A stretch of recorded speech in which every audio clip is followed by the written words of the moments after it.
Hey Jason, how you doing? Hope everything's working out okay with you and your family and everything, and hopefully everything's going as smooth as one could expect for this. I know I lost my grandma a couple years ago, and I know it's not the easiest thing in the world, so hopefully everything's going okay with that on that front. But cool, man. Here's what we're going to talk about today.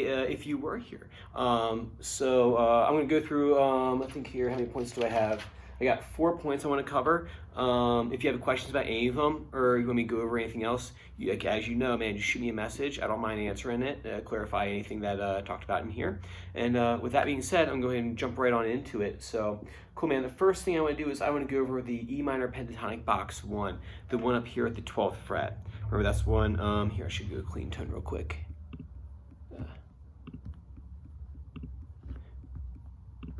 Cool. So what we'll do is we'll go clean tone, and let's see here. So we have 12th fret, 12, 15, 12, 14. Notice for me, I use my first and third finger on that.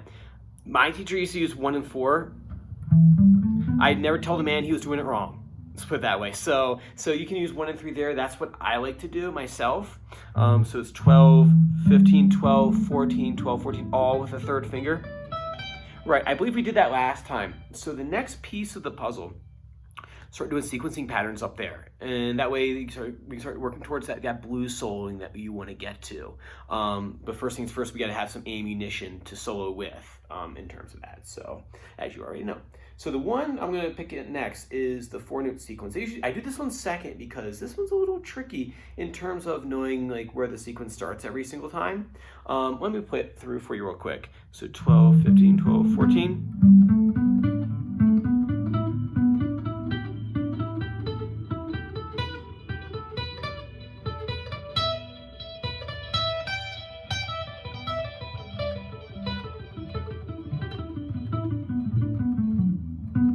There we go. So anyway,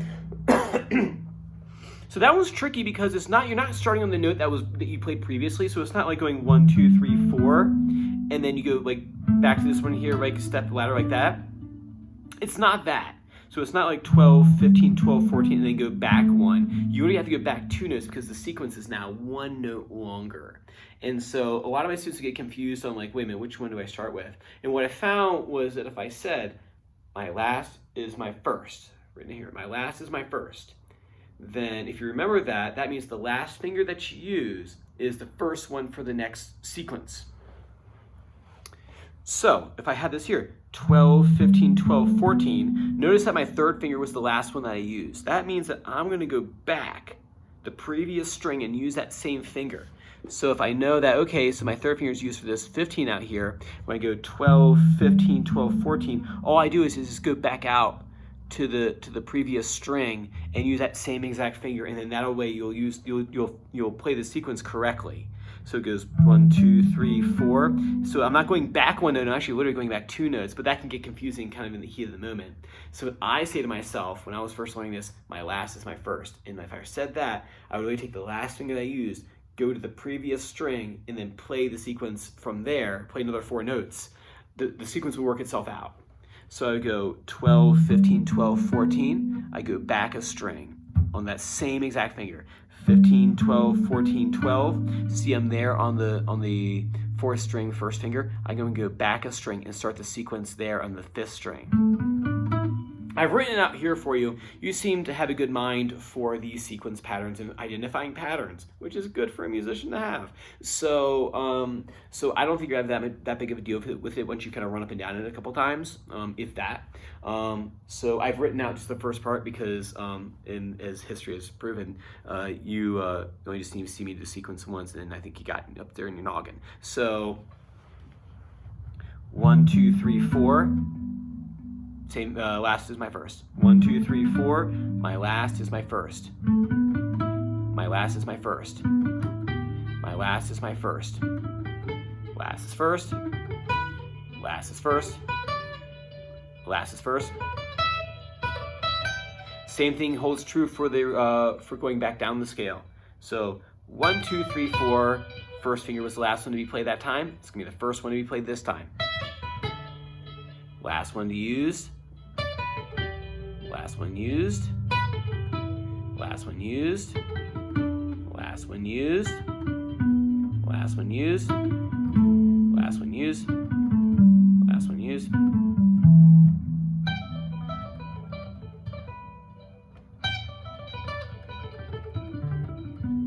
So there I kind of like mixed up like 3 and 4, but we'll get to that soon enough. And then we start talking about like some blues soloing techniques, like bends and slides and things like that. But that's for another video or another day.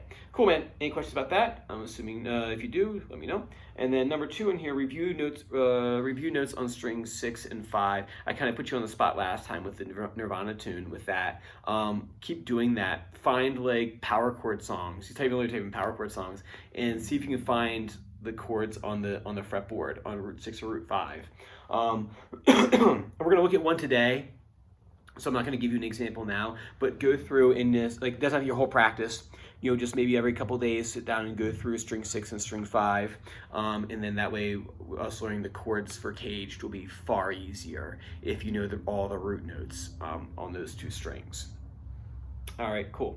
The next thing I want to do is the big thing for today, which is you're ready for you're ready for bar chords.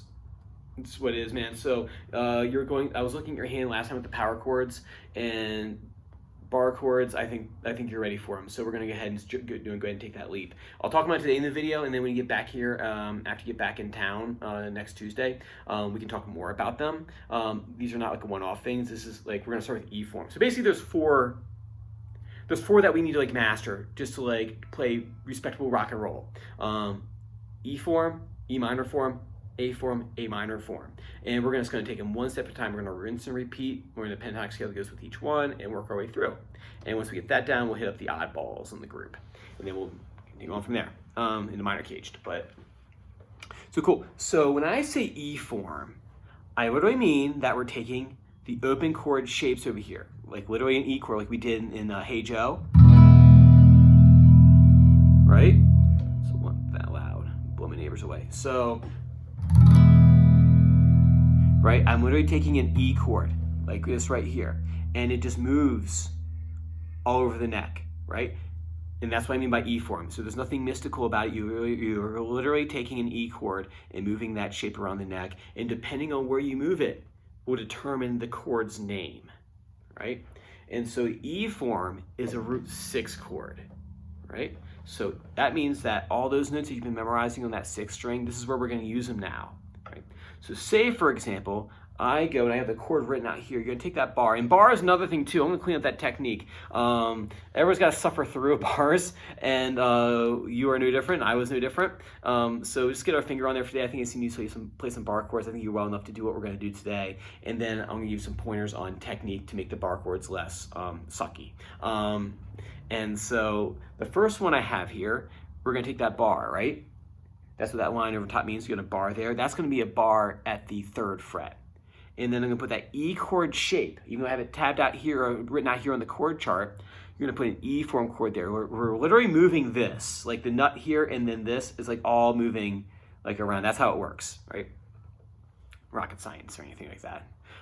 So we have the bar here at the 3rd fret, and I got my E shape over here. And then this just moves around, and depending on where I move it determines the chord's name. So in this case right here, this chord in the 3rd fret, it's a root 6 chord. E form is always root 6.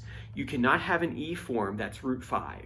It does not work that way. If you do go to root 5, you got a different shape altogether. It's not even E form. So E form is only root 6. It can only be root 6. It can't be anything else. It's an E chord shape. It moves around, and its home note, its root note, is always that 6th string. So if I put that bar here on the 6th string, that is the note G. That is a G chord. It's the same as the, well, not the exact same, but it's the same sound.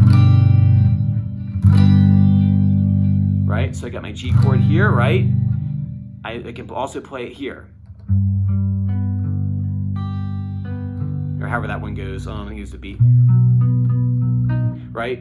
You know, they're using E form chords there. So depending on where you move that changes its name. So here at the 3rd fret we have it as a G chord. And then what we're going to learn in the next few lessons is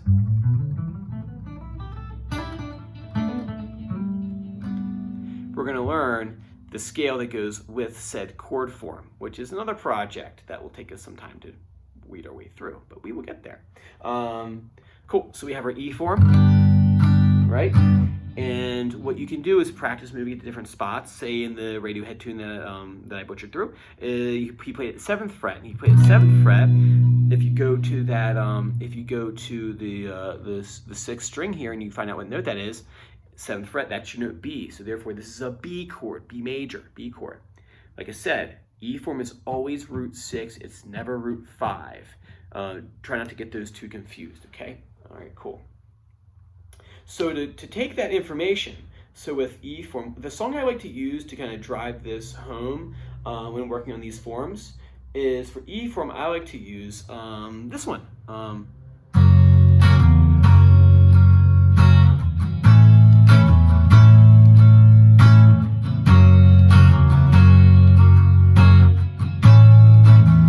A little bit Alice in Chains, Rooster. I believe it's off of Dirt, I want to say. But anyway, I'm sure you're familiar with the tune. The reason why I like to use this when discussing E form is because it uses E form, right, extensively across the neck. And so you get a lot of good practice in finding the chord shapes. And then also I like to use it too because that's a really cool riff he does with the E form. What he does there, and it's a good strength builder and technique builder. So I think it's actually a great way to kind of introduce someone to E form. So if I'm playing this chord here, what he does there, he takes that first finger on and off, but he doesn't ever drop this right here. This always stays put. The actual E of the E form stays put there. The bar. Now, if you notice, you try to play along with recording, it's going to kind of sound quite right. That's because they have tuned down to E flat tuning. We can discuss that next time when you're in here too. I figured it was best just to give you in standard for right now, and then when you get here next time, we can talk about E flat tuning, which is found all over 90s alt music. All right, anyway, so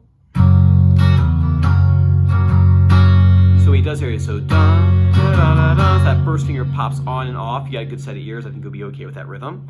And then you're going to take that shape. You're going to move it up to A5. Oh, sorry, not A5. A chord, an A chord, A bar chord using E form, which is root 6, which means that you can only be in one spot on the fretboard, which is the 5th fret, right?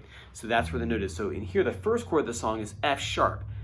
E, F, F sharp. This chord lives here. The next chord goes to A.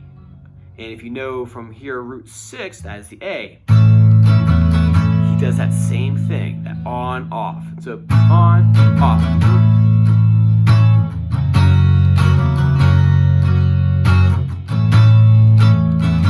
He does that for a while.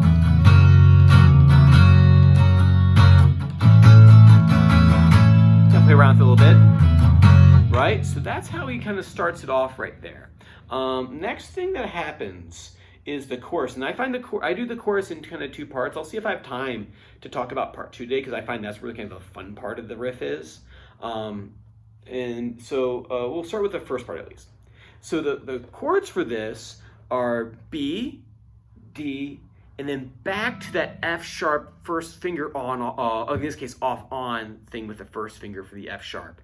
They're all root 6. They're all E form. They're all E form. You're not going to deviate from that chord shape. It's all the same. What he plays there, he plays a B chord from the beginning part. Here, let me go ahead and turn around because what would be fun being the assignment if I showed you the answers right off the bat, right? So I have my B chord here. I go to D. It's still a root 6 E form chord. You're going to have to find it. I guess you have some sort of idea. It's like around here in this area. So B.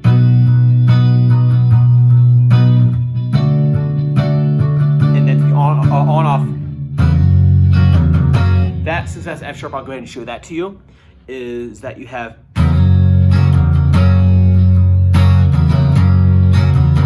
So see, in that time, what he did was he actually took the instead of like.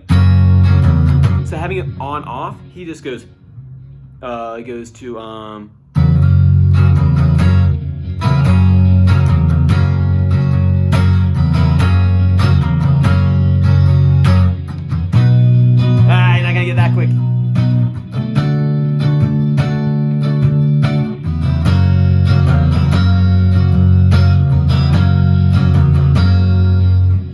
twice, right?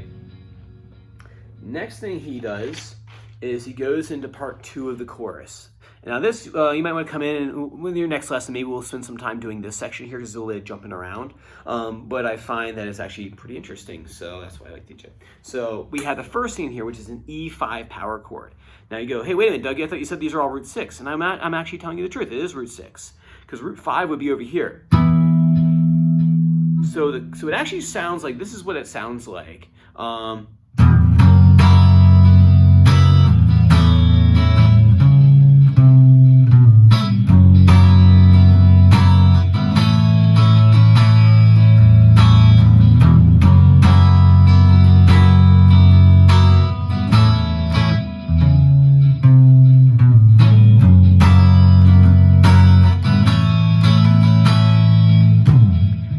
Right, so all that in there, what he's doing the E5 power chord. So you know how the string is E, right? So you have the power chord G5 here, for example, F sharp 5, F, and then E5. And he plays an E5, so basically he's playing a power chord with an open 6 string right here. I've tabbed it out for you. You can do it one of two ways. You can bar here, or you can use fingers 2 and 3, or 3 and 4. I've written that with with the first finger, but if you want to play it second and third finger, you can do that too. We can talk more about that next time. So you have here, you hit it once. Now this F sharp chord is interesting right here, because it's not just F sharp, it's actually F sharp, you would call it F sharp 11. F sharp 11, add E, or add 7. F sharp 11, add E, what you call it, some super long name. Jerry Cantrell don't care about that though. It's a sound to him. So the theory stuff, he doesn't care about that. It's a sound. He probably played this. Super mysterious, right? So when you play that, it's actually an E form chord, but no bar. He's literally fretting it with an arched first finger, so that string is 1 and 2, or 2 and 1, ring through. The first time he hits it, he hits the low end of it. So it's the low end of the chord and then hits it the high part. So we have here the E, and then he goes to an A chord, and then walks down 4, 3, 2, and then A, and then the same thing he did above, F sharp top part, or the bottom end of an F sharp, and then he hits the top part of the F sharp chord itself, and then so real slow all through that. And like I said, we're going to review this one next week too when you get in here. So E, F sharp, A chord, walk down 4, 3, 2, A,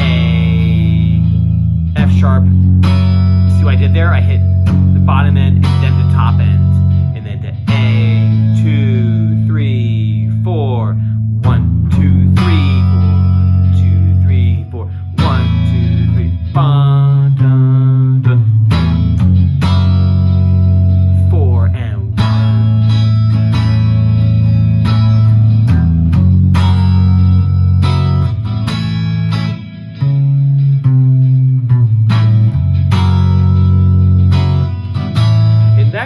Out of trouble, since what you hear is gave you a little trouble. I think it took you like an afternoon to learn. This should give you a bit more for a run for your money, and use the new E form shape with the root 6s moving around, and then a nice healthy dose of maybe some power chords and some open chords in there too. All right, cool, man. That's what I got time to talk about today. Like I said, you got questions about any of that, man, you shoot me a message. Don't mind answering it at all. And then I think that is all I have to say about that. So cool, man. I will catch you same time next week. All right, take care now. Bye.